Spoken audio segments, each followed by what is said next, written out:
Abra comigo aí sua Bíblia, no livro de Gálatas, na carta aos Gálatas, capítulo 5 de Gálatas, versículo 1. Hoje, o tema geral de hoje é libertação total. E eu quero falar sobre libertos da mentalidade escrava. Você sabe que o grande problema da escravidão é a mentalidade escrava que muitas pessoas carregam e têm dentro de si. Então eu quero falar um pouco sobre isso hoje. O livro de Gálatas, capítulo 5, versículo 1. Gálatas, capítulo 5, versículo 1. Gálatas, capítulo 5, versículo 1 diz assim: para a liberdade foi que Cristo nos libertou. Permanecei, pois, firmes e não vos submetais de novo a jugo de escravidão. Para a liberdade foi que Cristo nos chamou. Quantos creem nisso? Diga comigo assim: para a liberdade foi que Cristo me libertou. Amém. Você crê nisso? Cristo nos libertou para sermos livres. Só que às vezes a gente não está muito acostumado com a liberdade. E a liberdade, como diz o ditado conhecido, a liberdade traz responsabilidades. E às vezes nós não estamos acostumados com a liberdade e acabamos preferindo ser escravos. É igual uma pessoa que acostumou a trabalhar a vida inteira de carteira assinada. Aí ele abre um negócio para ele. Aí, não consigo. Eu não consigo ser dono do meu próprio negócio. Eu não consigo ter que decidir a hora de acordar. Eu não consigo ter que decidir tudo sobre o meu tempo, sobre como vai ser minha rotina. Então eu prefiro ficar no emprego, porque lá alguém diz para mim a hora que eu devo chegar, a hora que eu devo sair, o que eu devo fazer, o que eu não devo fazer, né? Tem gente que não consegue ser livre, em todos os sentidos. Ele não consegue ser livre, ele se prende à rotina que alguém estabelece para ele, mas se ele tiver que criar a rotina dele, ele não consegue. Então eu quero falar um pouco hoje de liberdade, de libertação, mas eu não vou falar de libertação numa perspectiva apenas de tirar o demônio do corpo da pessoa, porque muita gente pensa e imagina que estar liberto é não ter nenhum demônio no corpo, mas existem pessoas que não têm demônio no corpo e ainda são escravas, ainda estão debaixo de escravidão, por causa da mentalidade de escravo que ela carrega, que ela tem. E esse texto fala disso: foi para a liberdade que Cristo me chamou. Então eu devo ser livre, eu devo permanecer livre e não me sujeitar novamente a nenhum tipo de escravidão. Esse é o desafio. É interessante que a libertação, ela obedece etapas, e dificilmente uma pessoa será completamente liberta num único evento. Ela passa por um processo de libertação e diariamente ela vai sendo limpa até que ela esteja totalmente livre. Então são várias etapas, vários eventos. Quando você lê Marcos capítulo 5, num caso específico de libertação espiritual, quando uma pessoa estava endemoniada, no caso do endemoniado gadareno, ou do endemoniado de Gerasa, que era uma região ali da Galileia, a Bíblia diz, da região de Decápolis, a Bíblia diz que a libertação aconteceu. Você lê o texto, parece que ela aconteceu assim, instantaneamente. Mas quando você lê a história, você percebe que houve etapas. E nessas etapas aconteceram algumas coisas. Primeiro, você percebe as tentativas humanas de libertar aquele rapaz. Nem todo mundo procura uma libertação em Jesus imediatamente. A Bíblia diz que eles tentaram prendê-lo com cadeias, tentaram ajudá-lo muitas vezes, mas não conseguiram êxito nenhum na libertação dele. Depois a Bíblia fala que ele teve um encontro com Jesus, e ali naquele encontro ele travou uma luta, ele entrou num diálogo com Jesus para continuar na vida daquela pessoa. O próprio demônio que estava escravizando aquele moço, ele dialogou com Jesus, ele disse: Senhor, que tenho eu contigo? Ainda não é chegada a minha hora. Ele entra em diálogo com Jesus na tentativa de convencer Jesus de que Jesus chegou para libertar aquele homem antes do tempo. Que nos planos de Satanás, ele ainda deveria continuar ali naquele domínio por mais tempo. Você sabe que o diabo, ele pensa isso? Ele pensa assim: para que você vai ficar livre hoje? Para que você está querendo mudar a sua vida toda de uma vez essa semana? Para que você estabeleceu metas para esse ano as coisas mudarem na sua vida? Vamos com calma. O pouquinho que já aconteceu não está bom não? Você quer tudo de uma vez só? O diabo tenta negociar, porque ele quer continuar mantendo o domínio dele na vida da pessoa. Então ele tentou negociar com Jesus, mas Jesus deu uma ordem. Mas mesmo dando uma ordem, a Bíblia diz que Jesus negociou com o diabo. E ele disse o seguinte: tudo bem, você não quer ir embora não? Da região? Permaneça na região, mas saia do rapaz. Ele saiu do rapaz, entrou numa manada de porcos e causou uma destruição. Você lembra da história? Por quê? Porque a vinda de Jesus ali era para libertar uma pessoa, não uma cidade. A cidade não queria Jesus.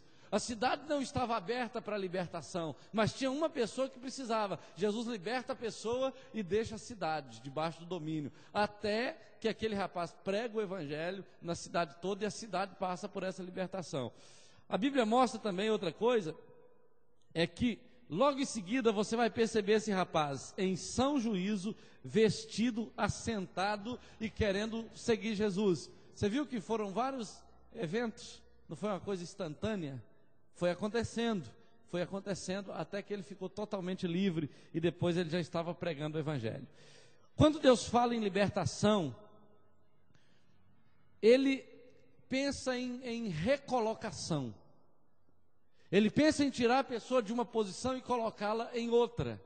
A visão de Deus em relação à libertação, a intenção dele é devolver ao homem o estado original. Deus quer colocar o homem no estado original, como ele foi criado, no lugar onde ele foi colocado ao ser criado. E é interessante que a visão de Deus de restauração, de libertação, é o Éden, é o jardim do Éden. Para nós é o reino de Deus, mas a ideia de Deus a respeito do reino dele em nós, é que nós voltemos àquele estado original, quando o homem vivia no jardim do Éden. Mas para a gente ter uma visão mais clara de como é esse padrão de vida no jardim do Éden, eu selecionei algumas coisas que mostram quais são as características da vida nesse jardim e como essas características sinalizam uma vida liberta. Como você vai saber se você está liberto ou não? Como você pode identificar se você está debaixo de um jugo ou se você não está debaixo desse jugo? E quando você lê o início da Bíblia, o livro de Gênesis, é possível você identificar um padrão de vida que evidencia libertação, que evidencia que Deus está no controle, que Deus é Senhor da sua vida. Então algumas coisas me chamam a atenção. A primeira delas é o seguinte: você encontra nas características da vida no jardim do Éden, comunhão diária com Deus. Adão tinha ou não tinha comunhão com Deus? A Bíblia diz que pela viração do dia, que era por volta de 18 horas, o nosso horário de 18 horas, a Bíblia fala que na viração do dia, Deus aparecia a Adão e comungava com ele. Isso é uma evidência de libertação. Obrigado. Isso é uma evidência de libertação. Por quê? Porque uma pessoa escrava, ela não tem comunhão com Deus.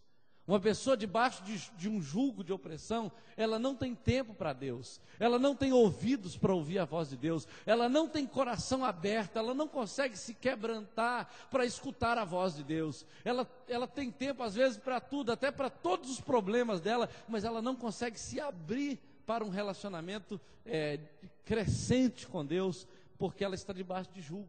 Na verdade, escravo não tem tempo para nada.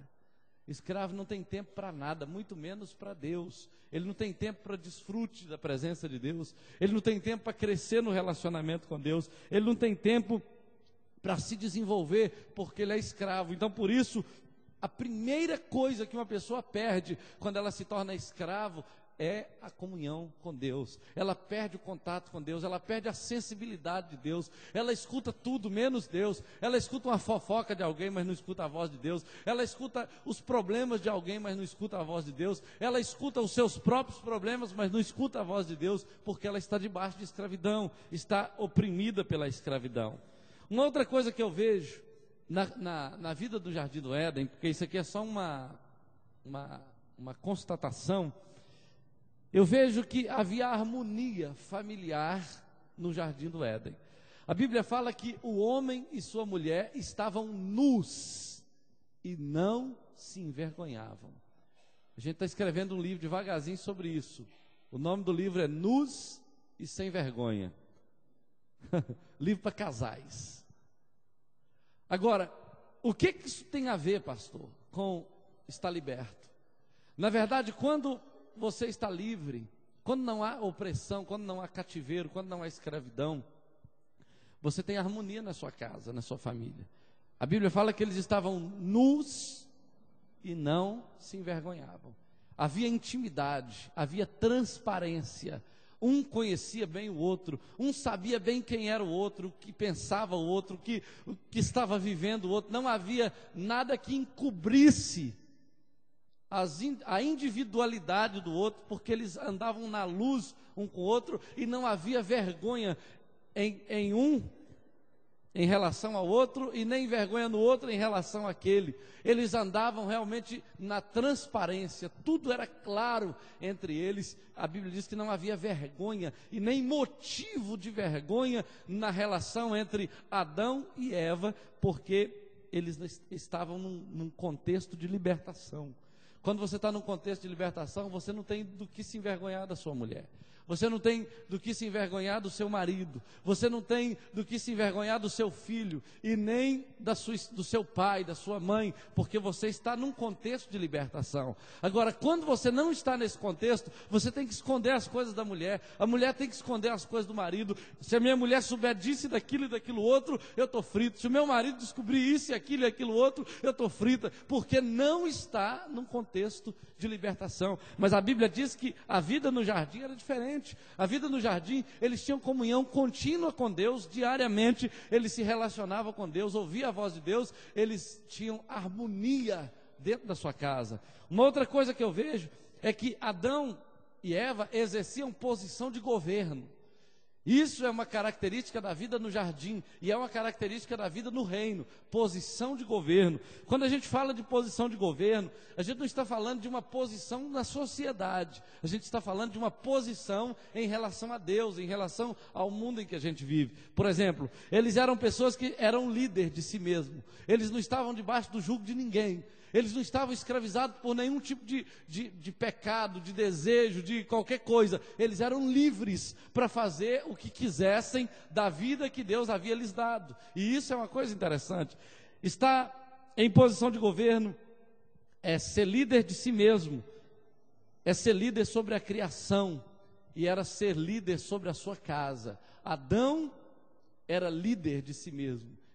Ele via lá um pezinho de cana, por exemplo, e ele nunca teve a ideia de falar assim: eu vou fazer uma pinguinha para eu ficar bêbado. Ele nunca pensou nisso.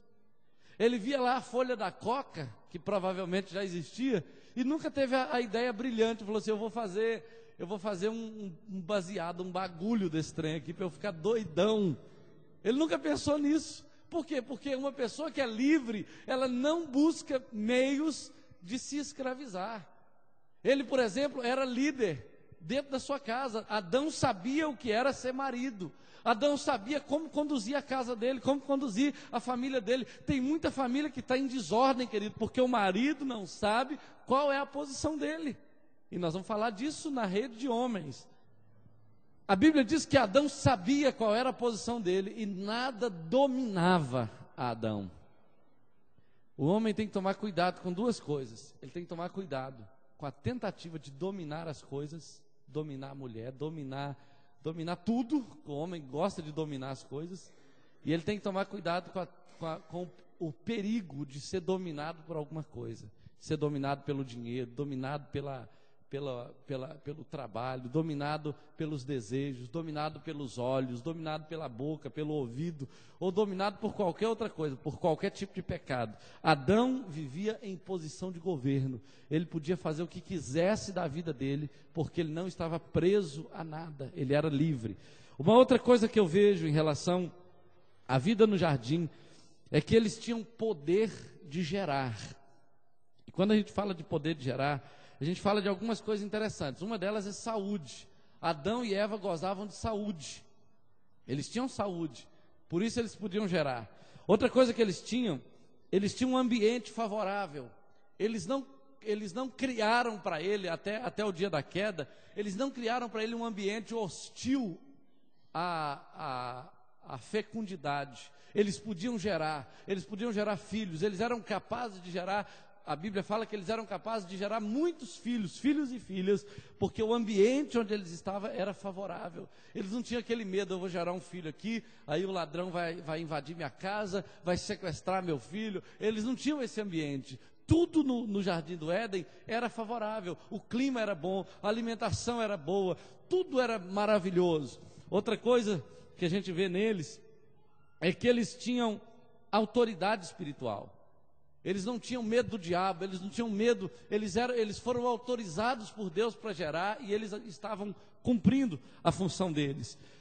No Jardim do Éden também, eles tinham provisão abundante.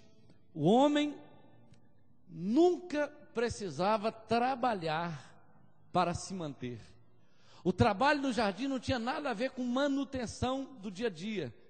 Trabalhar para ganhar dinheiro, para comprar comida. Eles não trabalhavam nessa perspectiva. Na verdade, no Jardim do Éden, eles tinham a função de administrar, de exercer governo e de apreciar.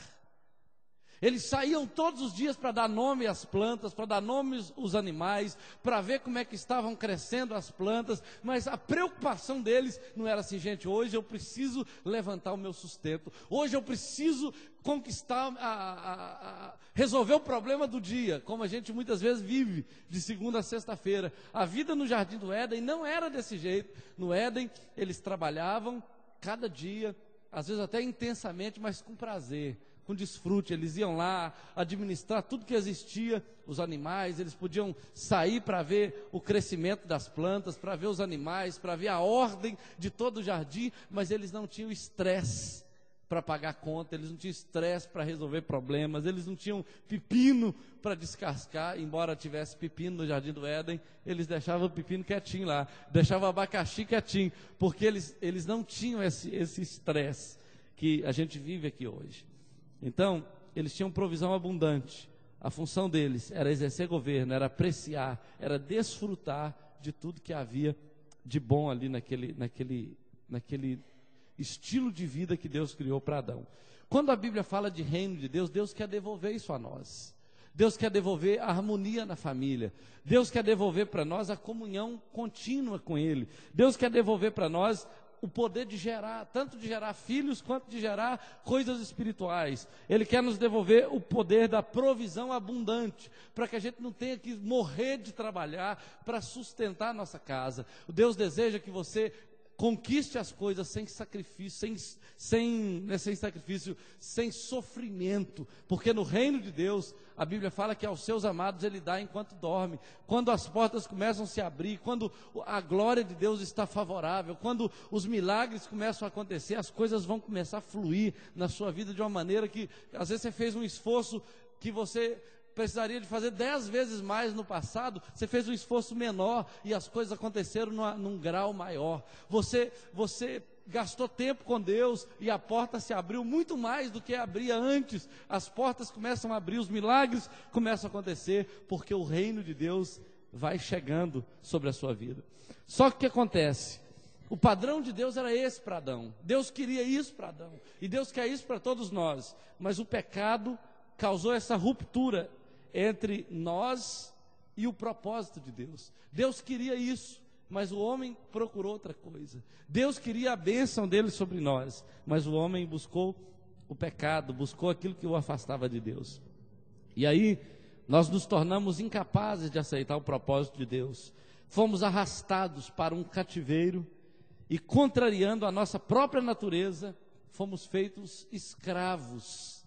Deus não queria que nós fôssemos escravos, mas nós acabamos sendo conduzidos pelos nossos desejos, pelas nossas inclinações, e nos tornamos escravos de muitas coisas. Então, o que é ser escravo? Se isso aqui é o padrão de vida no jardim, o que é então ser um escravo? O que evidencia uma identidade escrava? Como eu sei se eu estou sendo escravo ou não? A primeira coisa que eu vejo sobre um escravo, que evidencia a escravidão, é que o escravo normalmente ele não consegue sair do ambiente de opressão. Parece que alguma coisa puxa ele para o lugar onde ele fica sempre preso. Ele nunca consegue fugir de um lugar que o prende, que o escraviza. Ele até às vezes fala, não, isso aqui eu estou fazendo, mas a hora que eu quiser eu saio. E ele não consegue sair. É interessante que quando a gente estuda a libertação de Israel do Egito, eles ficaram 430 anos escravizados. 430 anos de opressão, de julgo de Faraó. Mas a Bíblia mostra que durante esse tempo todo eles nunca se deram conta de que o propósito de Deus não era esse para eles. Talvez a maioria dos judeus ali nem soubesse qual era o propósito de Deus. Eles estavam sofrendo e sofrendo e sofrendo e sofrendo. A Bíblia diz que eles estavam clamando, e o clamor deles chegou até a Deus, mas eles não sabiam que Deus tinha algo melhor para eles. Talvez os patriarcas, talvez os cabeças das famílias soubessem, mas para eles a vida se resumia àquela condição de escravidão. Tem muita gente que pensa que a vida se resume à maneira como eles têm conduzido a sua vida o tempo todo. Talvez você pense, não, eu nasci assim, minha família era essa, eu nasci nesse contexto, no ambiente onde eu nasci, sempre foi desse jeito, meu avô foi assim, minha avó foi desse jeito e tal, então não vai mudar, para mim sempre será desse jeito. Eu quero que você saiba de uma coisa, querido, Deus tem um propósito para a sua vida, o plano de Deus para a sua vida é muito melhor do que a vida que você tem vivido, e Ele quer te levar para esse propósito. Israel não sabia disso, e por isso, eles tentavam melhorar a condição deles ali, dentro do ambiente de escravidão. Você sabe que às vezes é até possível o ambiente de escravidão ficar um pouquinho melhor. Você limpa lá o seu cativeiro, você passa uma cerinha no cativeiro, fica bonitinho o cativeiro, mas é cativeiro. Tem gente que está lá na cadeia, pinta a cela, leva uma televisão para lá, né? Tem gente usando até celular na cela, mas está preso, meu amigo, não tem jeito. Deus não tem prisão para nós, Deus quer nos libertar, e o texto de hoje nos diz, foi para a liberdade que Cristo te chamou, Ele te chamou para isso, Ele te traz a esse nível de vida, e por isso precisamos entender o que Ele quer para nós. É interessante que, como a pessoa não consegue sair do ambiente de escravidão onde ele vive, assim acontece com os vícios. A pessoa não consegue largar alguns vícios. Quando eu falo de vício, eu não falo só de cachaça, de cocaína, de maconha, de cigarro, mas pode ser qualquer vício. O vício de mentir, por exemplo, o vício de falar mal dos outros, o vício de pensar pensamentos negativos a seu próprio respeito. São vários vícios que a pessoa vai tendo e ela sempre está fazendo aquilo. Aquilo escraviza ela, mas ela sempre está fazendo aquilo. Sempre está naquela condição. E aí, às vezes são mau hábitos, é um mau caratismo, ou às vezes alguns sentimentos doentios que a pessoa vai abrigando dentro dela, que vai prendendo ainda mais essa pessoa nesse ambiente de escravidão. Ou às vezes alguns vínculos que ela tem com pessoas que só faz mal para ela, mas ela continua mantendo. Ela sabe que toda vez que ela está perto dessa pessoa, ela fica desanimada, ela fica abatida, essa pessoa fala. Olha só, existem relacionamentos que a gente tem, que um amigo meu falou isso uma vez, eu não penso do jeito que ele disse, eu tenho um outro ponto de vista, mas eu penso que isso acontece. Ele fala assim, olha, tem gente que você chega perto dela, ela suga a sua energia toda. Você está animado, você está cheio de ânimo, você está muito bem, de repente você fica murchinho, fraquinho, desanimado. Por que isso? Olha bem, você chega perto de uma pessoa que só vê problemas em todas as coisas. Ó, não sei o que está com problema, não sei o que está com problema, não sei o que.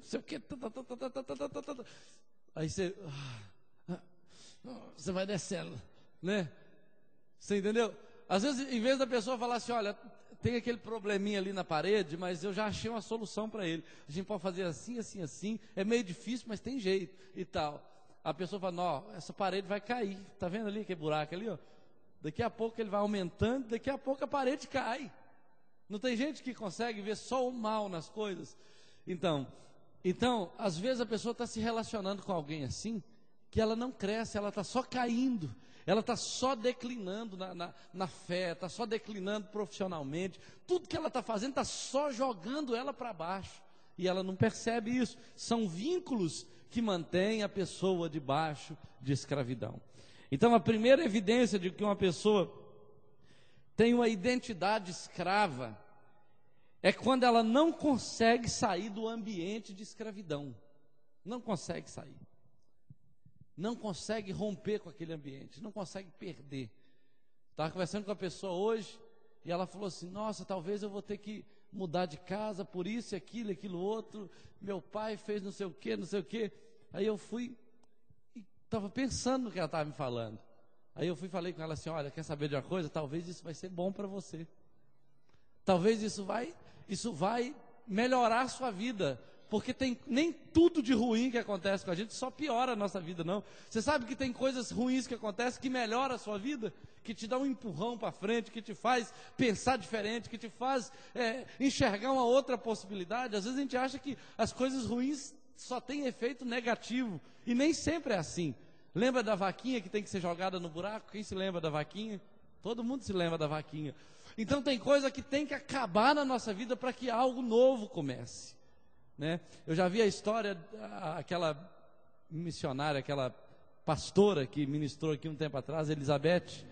Ela disse que encontrou uma pessoa fora na rua e ela estava toda escovada, toda produzida, bonitona, tinha perdido uns quilinhos, estava arrasando. Ela falou, e aí, tudo bem? Você está tão bonita, tão bem, o que aconteceu com você? Divorciei. Entende? Às vezes, queridos, não defendo essa ideia de jeito nenhum, mas por que essa pessoa não conseguiu fazer isso quando estava casada? Por que essa pessoa não teve essa disposição quando estava feliz ou quando estava ao lado do marido? Mas agora que ela não tinha mais o marido, tinha que correr atrás de outro, aí teve que melhorar o padrão. Não é assim que funciona? Às vezes isso acontece em qualquer área da vida da pessoa, né? Às vezes ele é relaxado na profissão que ele exerce e tal, faz de qualquer maneira, aí quando as portas fecham todas, né? Quando não consegue, bate numa porta, não tem emprego, bate na outra, não tem emprego, aí ele melhora o padrão, e aí as coisas melhoram em todos os sentidos para essa pessoa. Mas muitas pessoas ficam dentro de um ambiente de escravidão a vida inteira e não conseguem sair desse ambiente. Outra coisa que eu vejo é que o que identifica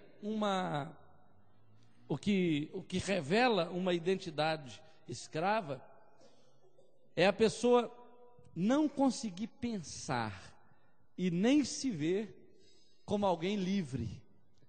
Ela não consegue, ela olha para si mesma e ela não consegue se ver como alguém livre. Ela não consegue imaginar, ela não consegue se imaginar numa condição de liberdade. Ela se vê sempre presa a uma coisa e outra. E aí nós vamos ver como isso acontece. Isso, na verdade, tem uma relação muito estreita com a autoimagem da pessoa. Na verdade, você é, inevitavelmente, aquilo que você enxerga de você mesmo. Você é aquilo que você enxerga. Tanto é que, quando o Evangelho começa a entrar em você, você tem coragem de confrontar algumas coisas. Você é aquilo que você vê dentro de você. Ainda que você não admita isso, mas na prática, se você for traçar um perfil de você, como você se vê, você vai se ver desse jeito. E aí, olha só, algumas coisas me chamam a atenção nessa questão da autoimagem. A primeira delas é a inclinação do coração. Quando você está numa situação de tensão, para onde seu coração inclina normalmente? Vamos pensar no povo de Israel. O povo de Israel saiu do Egito, Deus o libertou com mão forte, abriu o mar vermelho, destruiu o faraó, o seu exército, o povo foi para o deserto, milagres aconteceram e tal, o pau foi quebrando, e eles foram sendo impactados com tudo que Deus fez. Mas teve um dia que Deus resolveu falar mais de perto com Moisés. Moisés subiu para o monte, ficou 40 dias no monte. O povo pensou assim: Moisés não vai voltar mais não, Moisés morreu, nós estamos sem liderança, o que nós vamos fazer?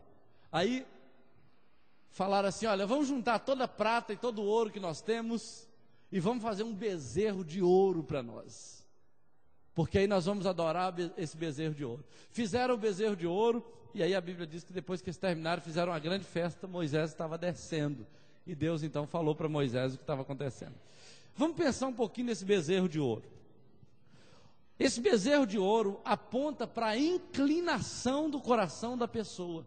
Por exemplo, quando você está sozinho, ou quando as coisas que você queria que dessem certo deram errado, ou quando alguma coisa não saiu como você esperava que saísse, você se frustrou numa coisa e na outra, para onde vai teu coração nessas horas?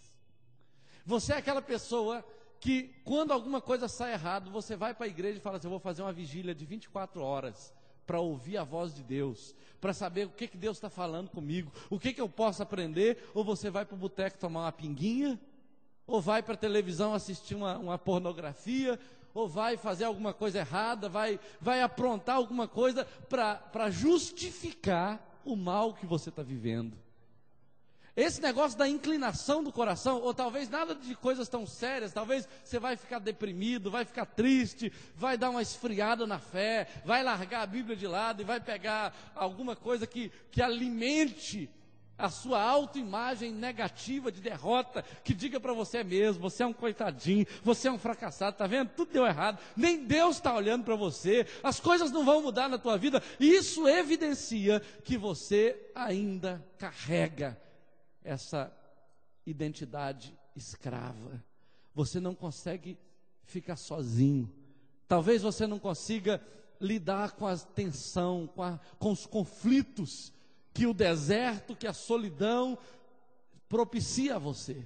E eu não falo de 40 dias não, às vezes de domingo até quinta-feira é tempo demais para você ficar sozinho.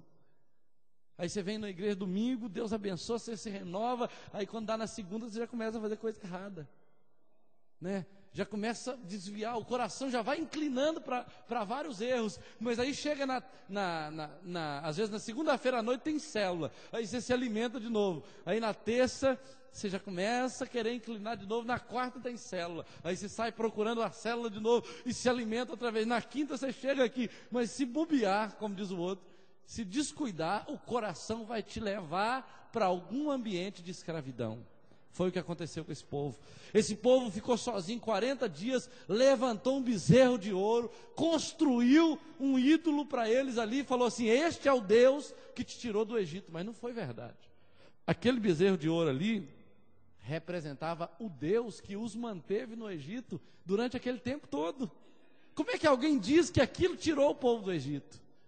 Como é que alguém teve coragem de pensar: olha, foi isso aqui que te libertou, foi isso que mudou a sua história? Não é não, queridos. Eu vou te dizer uma coisa: olha, não é o pessimismo que te tirou do Egito, não é o pecado, não é a prostituição, não é a mentira, não é o engano, não é dívida, nada disso muda a nossa história. Só existe uma coisa que nos tira do Egito. E sabe, às vezes o que nos tira do Egito nem sempre fala para nós aquilo que a gente quer ouvir.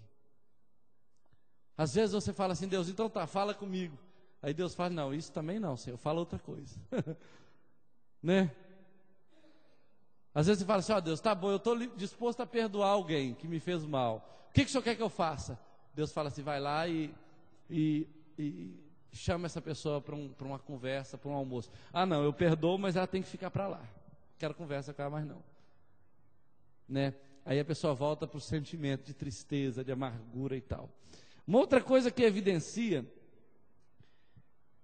antes de eu falar da outra coisa, o bezerro de ouro, essa inclinação do coração, mostra que a pessoa tem disposição de fazer o que Deus detesta e aquilo que alimenta a escravidão. Você sabe que tem coisas que Deus detesta, tem coisas que afasta Deus de você. Mas fala, mas eu estou com vontade de fazer isso hoje, só me perdoa, Deus, mas é isso que eu vou fazer hoje. Isso acontece ou não acontece? Algumas vezes. Você sabe que isso vai te escravizar. Senhor, eu sei que isso vai atrasar mais um dia na minha vida, mas hoje não tem jeito. É isso que eu vou fazer. É isso que eu quero fazer. Eu vou continuar pensando assim, Senhor. Eu vou continuar sentindo o que eu estou sentindo. Também eu não sou de ferro, não. Né? Também eu não sou de ferro. Eu estou sofrendo, só sabe o que eu estou passando. Eu vou pensar assim, eu vou fazer desse jeito. Eu vou continuar dessa maneira. Isso é o bezerro de ouro. É o que te escravizou e continua te escravizando. Mas Deus vai te tirar disso hoje, em nome de Jesus. Amém? Outra coisa que eu vejo é que uma pessoa que evidencia uma identidade escrava, ela tem saudade do Egito. Saudade, diga comigo, saudade do Egito. Sabe o que é saudade do Egito? A Bíblia fala que o povo de Israel, quando estava no deserto, à medida que as coisas apertavam, porque nada é flores, não é verdade? Flores só no jardim, né? Mas na prática, você lida com conflitos, mesmo tendo conquistas. Imagina que Deus te deu uma empresa com 1000 funcionários. Você acha que você vai ter só maravilhas acontecendo? 1000 funcionários significa funcionário acidentando, funcionário sendo demitido, funcionário sendo admitido, né? Funcionário sendo promovido, inveja. Você tem que lidar com isso. Você não quer 1000 funcionários? Tem que lidar com isso. É o dia a dia de uma empresa, de um negócio. Então a pessoa está lá, Senhor, o Senhor me deu 1000 funcionários, agora o funcionário me colocou na justiça, né? Aí começa a tristeza no coração. A Bíblia fala que quando o povo de Israel estava no deserto, e Deus começou a enviar o maná, a água saía da rocha, a provisão chegava para eles, eles começaram a sentir saudade de algumas coisas do Egito. Uma delas era da comida do Egito. Eles começaram a lembrar da cebola do Egito. Aqui no deserto não tem cebola como tinha no Egito. Não tem alho como tinha no Egito. Às vezes alguma coisa acontecia para apertar o povo, para o povo se aproximar de Deus, e o povo falava assim, será que lá no Egito não tinha cemitério? Tinha saudade do cemitério do Egito. Você sabe que tem gente que tem saudade do cemitério? Do lugar onde ele deveria permanecer morto. Sabe, às vezes, querido, Deus está fazendo tanto na sua vida, e você está lembrando de coisas que te escravizava, que te prendia, e você tem saudade daquilo. Você tem saudade daqueles sentimentos que você tinha, daquele ambiente que você vivia, e é por isso que você não avança, porque os seus olhos estão para trás. Como Deus pode libertar uma pessoa que ao invés de olhar para frente, está olhando para trás? Como Deus pode mudar a história de alguém que se recusa a enxergar o futuro, está olhando sempre para o passado? Mas você fez isso comigo, minha esposa fez aquilo, meu marido não sei o que, e tal, eu sofri tanto, e não sei o que, e tal. Você está sempre olhando para trás, e Deus está falando, olha, se você olhar para frente, tem coisas novas para acontecer na tua vida. Senhor, mas lá no passado, o Senhor sabe como é que era, o alho do Egito, a cebola do Egito, o cemitério do Egito. E agora, Senhor, e aí Deus fala, olha para frente, e o cara está olhando para trás. Saudade do Egito, saudade de Faraó. Não havia sonho no coração daquele povo, só havia saudade. Saudade. Às vezes, queridos, o que cegam os nossos olhos em relação aos sonhos de Deus é a saudade que a gente sente daquilo que Deus nos tirou. Tem coisas que não voltam jamais. E seria bom se não voltassem. Eu, por exemplo, eu lembro do passado. Eu lembro de épocas na minha vida quando eu capinava, por exemplo. Naquela época, eu andava 9 quilômetros de bicicleta todos os dias para ir, 9 para voltar. Com a enxadinha assim na bicicleta. E capinava e carregava peso nas costas. E sabe de uma coisa? Eu era magrinho. Eu era muito magro, quase 30 quilos menos que sou hoje, subia em qualquer árvore, em qualquer telhado, pendurava em qualquer lugar, numa facilidade danada. Eu era uma pessoa realmente muito ágil, eu subia em prédio, fazia instalação de coisas no prédio sem nenhuma dificuldade, mas entenda uma coisa, não tenho um pingo de saudade daquela época. Graças a Deus que Deus me tirou de lá. Plantava no brejo. Hoje eu vejo um sítio e falo, nossa, que lindo esse sítio. Deixa ele quietinho lá, não quero nem saber de sítio. Quero nem saber de capinar, de plantar. Eu tenho um quintal lá em casa, até hoje eu não plantei um pé de laranja nele, porque eu já plantei muito pé de laranja na vida. Eu já plantei muito arroz, muito café, muito feijão. Não tenho um pingo de saudade disso. Entendeu? Se eu tiver que perder barriga, eu vou perder jogando bola. Entendeu? Caminhar, querido, não tenho um pingo de saudade de caminhar. Eu andava a pé muito longe, todo dia. Se eu tiver aqui na padaria, se o carro estiver perto assim, eu vou de carro, eu vou e volto. Não tenho saudade nenhuma de caminhar. Se eu quiser perder minha barriguinha, eu vou correr atrás de um futebol, vou fazer um basquete, porque eu não tenho saudade daquela vida que eu vivia antes. Sabe, eu era feliz, a presença de Deus estava lá, mas a presença de Deus está aqui também. Sabe, Deus falava comigo naquele tempo, mas Ele fala comigo muito mais agora. Deus me abençoava em coisas pequenas, agora Deus tem me abençoado em coisas grandes. Você entende? Então, o Egito não me traz nenhuma saudade. Só lembro e falo, foi bom, agora eu estou muito melhor. Solteiro, tempo de solteiro, né? Nossa, eu era tão feliz quando era solteiro, eu ia onde queria. Pergunta se eu quero ser solteiro de novo. Não é verdade? Aí o cara fala, mas o solteiro é bom que ele pode escolher a mulher que ele quiser. Só que eu passava a maior parte do tempo sozinho. Agora eu não preciso escolher mais, já tem uma. Não é assim mesmo? Você vê esse solteiro tudo se dando mal aí, ó, procurando, não acha, daí a pouco leva um chifrão, daí a pouco a mulher troca ele por outro, e não sei o que, aquela confusão toda. Eu estou feliz do jeito que eu estou. Você entende? Mas o povo de Israel estava lá no deserto lembrando do Egito. Tem gente que é assim, está no Egito, fica pensando no deserto. Chega no deserto, pensa no Egito. Está na terra prometida, lembrando do Egito. Vai para o Egito, fica com saudade da terra prometida. Não existe libertação para quem tem saudade do Egito. Deus quer tirar de você toda saudade daquilo que te escraviza, para que você possa enxergar aquilo que é a sua libertação. Amém? Uma outra coisa que evidencia essa mentalidade escrava é o medo. Diga comigo, medo. O povo de Israel, queridos, eles tinham medo de 3 coisas básicas que me chamam a atenção. Eles tinham medo de Faraó. Eles tinham medo do que Faraó podia fazer a eles. Eles tinham medo da fúria de Faraó, do exército de Faraó. Sabe por quê? Porque eles foram escravizados muitos anos por Faraó. Então isso fazia com que eles tivessem medo. Isso acontece às vezes, por exemplo, quando o pai é muito bravo dentro de casa, aí o filho casa, ou a filha, por exemplo, às vezes até o filho mesmo, o homem em casa, e aí, mesmo o filho tendo casado, às vezes o pai liga, ô fulano de tal, quando ele liga assim, o filho tem medo ainda do pai, mesmo tendo casado, tendo a sua casa, sabe, por causa do passado. E na prática isso acontece com as pessoas. Às vezes você olha para trás e tem medo. Você tem medo de encontrar um amigo que está na condição que você estava antes e você cair. Você tem medo de lidar com aquilo que você lidava no passado. O povo de Israel, quando pensava em Faraó, eles já iam oferecendo as mãos para serem presas. Quando eles pensavam em Faraó, eles já entregavam as suas vidas nas mãos de Faraó. Então eles tinham medo de Faraó. Assim como muita gente tem medo do demônio, tem medo das maldições, tem medo do mundo espiritual, e às vezes até nem avançam muito na caminhada com Deus, com medo do que o inimigo possa fazer com ele. E esse povo vivia assim. A outra coisa que eles tinham medo, era medo de morrer no deserto. Eles diziam que era melhor para eles serem sepultados no Egito, onde tinha cemitério, do que morrer no deserto.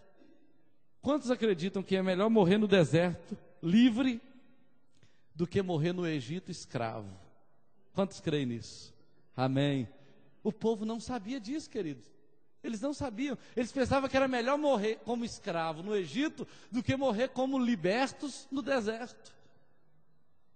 Entende? Porque no deserto a presença de Deus está, e eles não conseguiam entender isso. Então eles tinham medo de morrer no deserto. Qualquer coisinha eles, meu Deus, nós vamos morrer. Deus nos abandonou. Por que nós não fomos enterrados no Egito? Será que lá não tinha sepultura? E eles sempre pensando no Egito. Outra coisa que eles tinham medo era da terra prometida, do futuro. Deus falou que a terra seria deles. Deus falou que eles iriam possuir. E se Deus fala que eu vou possuir, eu não preciso ter medo do gigante. Eu posso até lutar com o gigante, sabendo que Deus vai criar um meio para me dar vitória. Você entende? Por que eu vou ter medo? Imagina, Deus falou, Deus tem colocado ao meu coração para abrir igreja nas capitais. Aí eu digo assim, Senhor, mas isso vai dar muito trabalho. Imagina, 27 pastores principais, para eu ter que cuidar deles, discipular. Isso não é um problema meu, querido. Deus mandou eu abrir. Nem sei se eu vou estar vivo quando isso chegar, mas eu tenho que fazer o que Deus está mandando.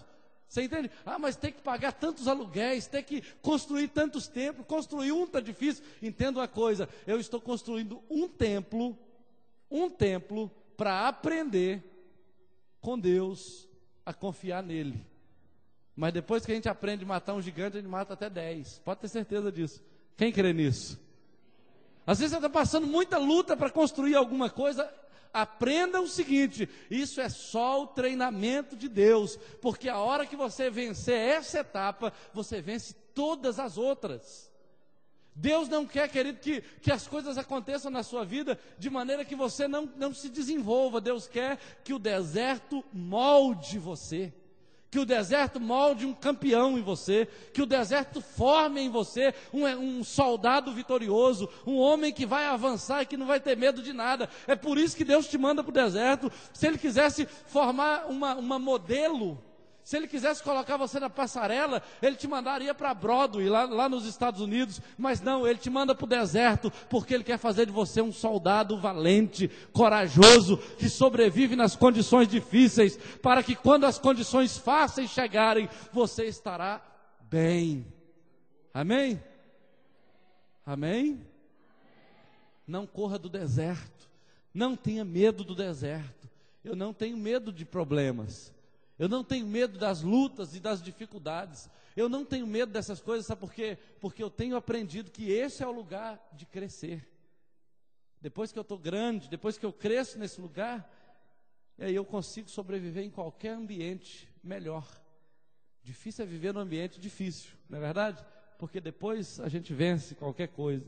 E aí, eles tinham medo do futuro. A Bíblia fala que quando Deus mandou Moisés selecionar 12 espias para espiar a terra, que Deus iria dar para eles, tudo que Deus queria é que eles relatassem como era a herança que Deus tinha para eles. E aí a Bíblia fala que foram os 12. Dos 12, voltaram 2 grupos, um grupo de 10 e um grupo de 2.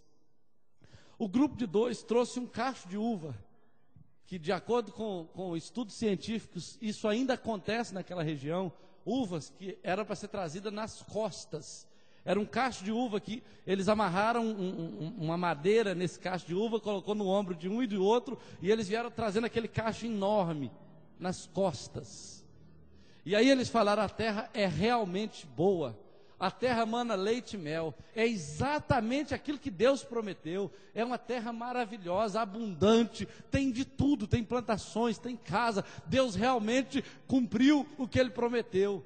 Mas teve um outro povo, um grupo de 10, que vieram falando assim, olha, essa terra tem tudo isso que Josué e Caleb estão dizendo, mas essa terra é terra de gigantes, as muralhas são muito altas, os homens são tão altos, que perto deles nós somos como gafanhotos, nós somos tão pequenos, insignificantes, nós nos parecemos insetos diante deles. Eles pensam isso de nós, e nós também pensamos isso de nós. Quando a gente olha para eles, o sentimento que a gente tem é que a gente é um inseto, que a gente não vale nada. Eles vão entrar aqui e vão nos destruir, vão nos matar. A Bíblia diz que quando eles começaram a falar isso, a tristeza tomou conta do coração do povo, e aí a Bíblia diz que Josué e Caleb gritaram depressa e falaram, não pensemos isso, não aceitemos isso de jeito nenhum, porque Deus vai nos dar essa terra. Mas já era tarde demais,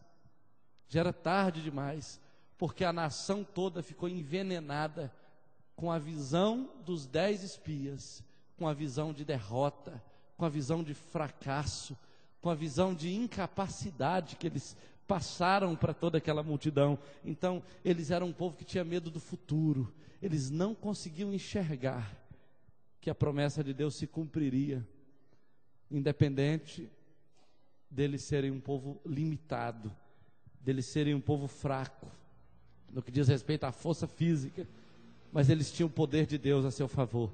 Então, eles tendo medo do futuro, eles evidenciaram uma identidade escrava. Na prática, eles não conseguiam se ver e nem pensar como alguém livre. E isso é uma característica de escravidão. Mas como a palavra de Deus disse hoje, foi para a liberdade que Cristo nos chamou. Nós precisamos de saber, para a gente finalizar, de algumas coisas básicas que todo escravo tem que saber. Talvez você que está me ouvindo não é escravo, mas saiba que todo escravo tem que saber 4 coisas básicas. A primeira delas está em Salmo 102, versículo 19. Eu vou só citar para você. Salmo 102, versículo 19. Que diz assim: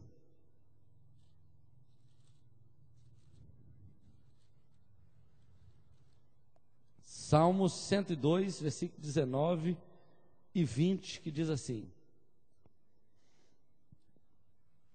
para ouvir o gemido dos cativos, 19, que o Senhor do alto do seu santuário, desde os céus, baixou vistas à terra, para ouvir o gemido dos cativos e libertar os condenados à morte.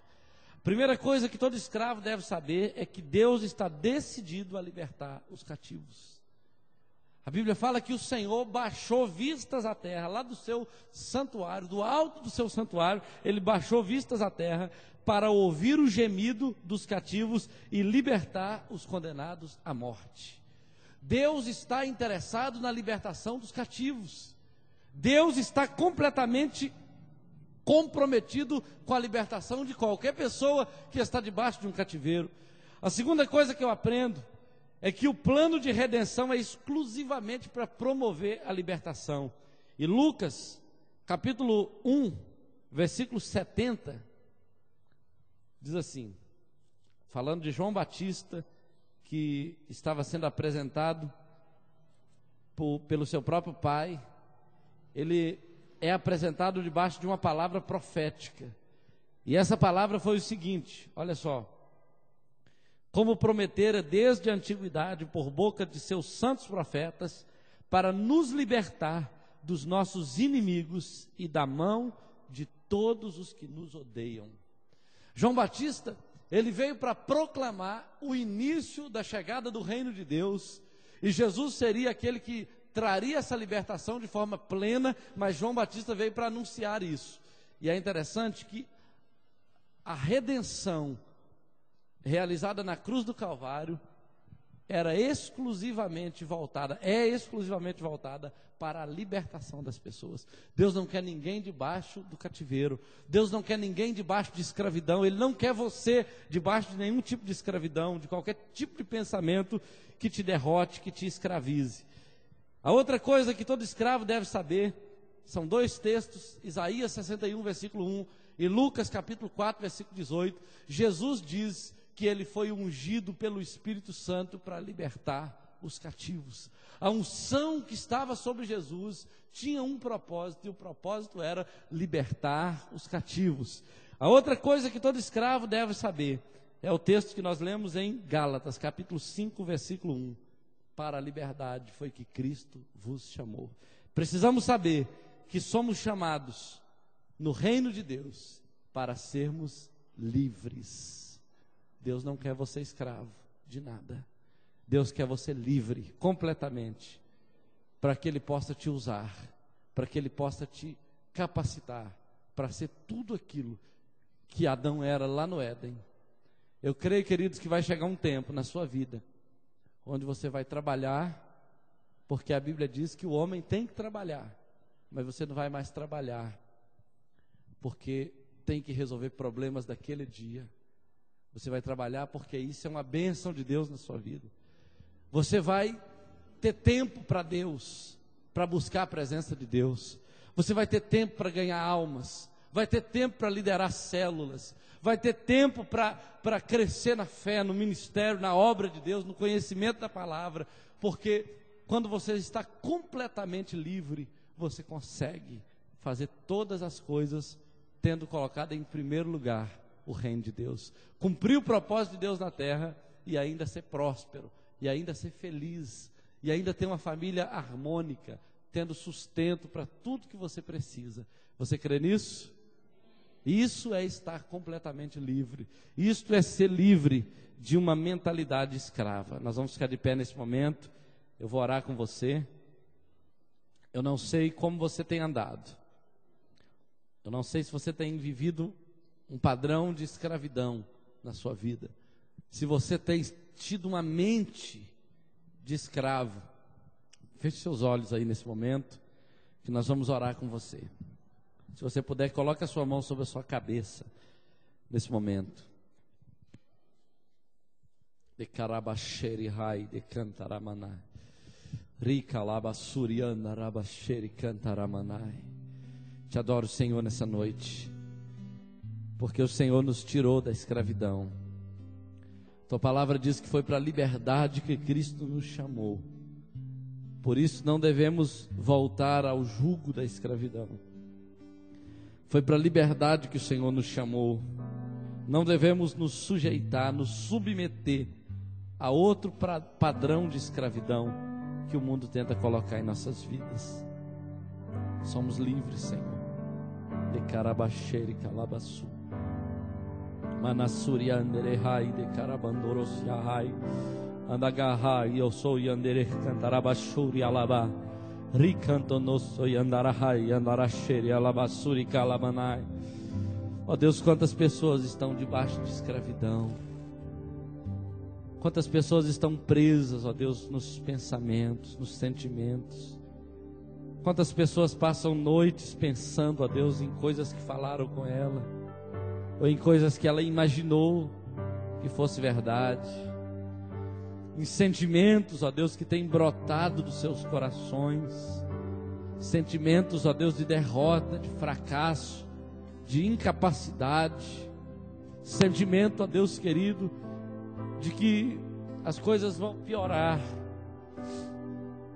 saudades do pecado, saudades das cebolas do Egito, do alho do Egito.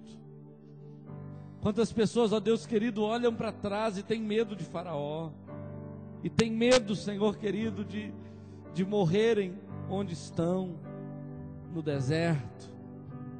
Tem medo do futuro, do que pode acontecer, sabendo que é impossível estar contigo e não experimentar coisas boas, coisas grandes.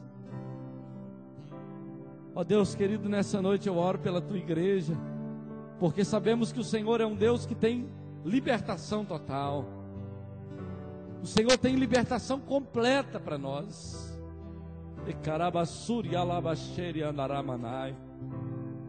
O Senhor tem uma libertação plena para aqueles que se aproximam de Ti.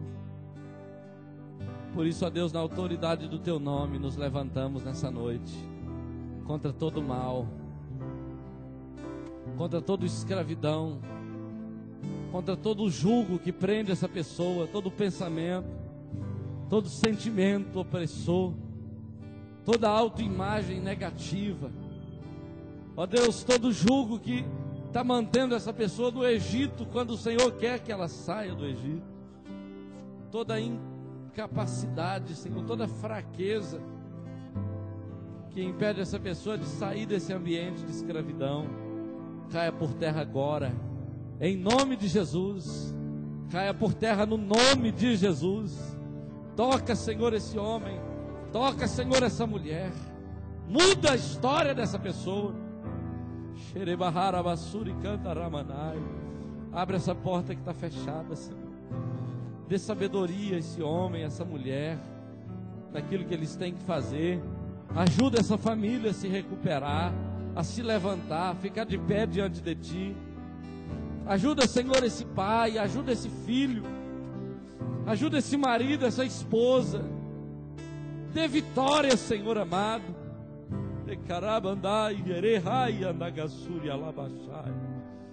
Faça, Senhor, o teu filho, a tua filha ver que a terra prometida, que a promessa do Senhor é melhor do que o Egito.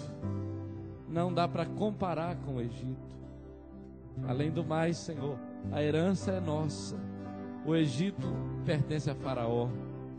Nós oramos a Deus querido nesse dia, para que o Senhor renove a tua igreja, para que o Senhor encha de força, de vida, de poder a tua igreja, para que aqui, Senhor, não haja aqueles 10 espias pessimistas, aqueles 10 espias suicidas, mas que aqui tenha 2 espias como Josué e Calebe, homens valentes, homens que creem na promessa do Senhor, pessoas que não recuam diante da adversidade, que não temem gigantes, que não temem muralhas, que não temem ter que conquistar aquilo que o Senhor prometeu, pessoas que não esperam que as coisas caiam em suas mãos, mas pessoas, ó Deus, que confiam bastante no Senhor para saírem à peleja por Ti e possuírem a herança que o Senhor lhes prometeu.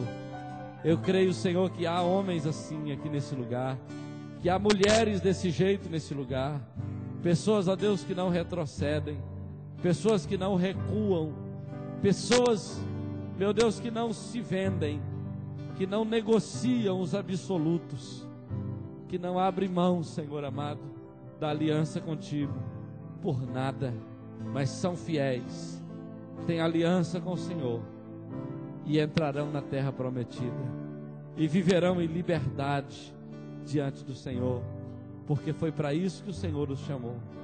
Ó Deus, eu abençoo o teu povo nessa noite. Ó Deus, eu profetizo que as portas se abrirão no nome do Senhor Jesus.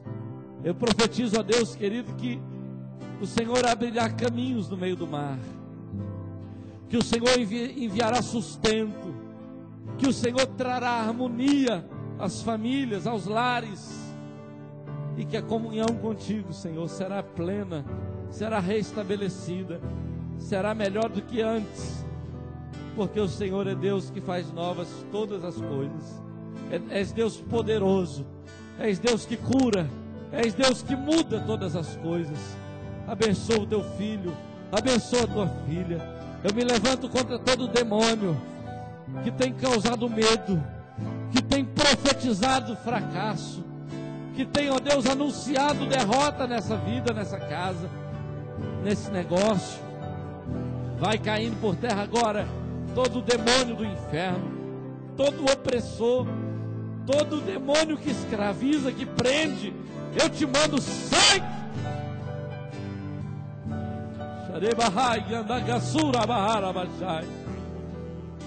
Toca, Senhor, toca, Deus, que querer bandai.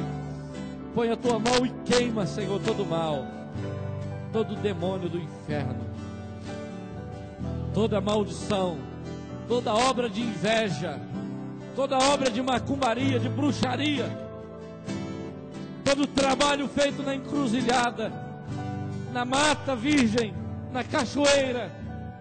Eu te mando agora, sai! Você que recebeu ordem para destruir essa família, sai! No nome de Jesus.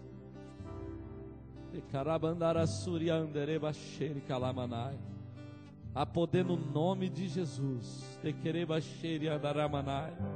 Há poder no nome de Jesus. Profetizamos salvação.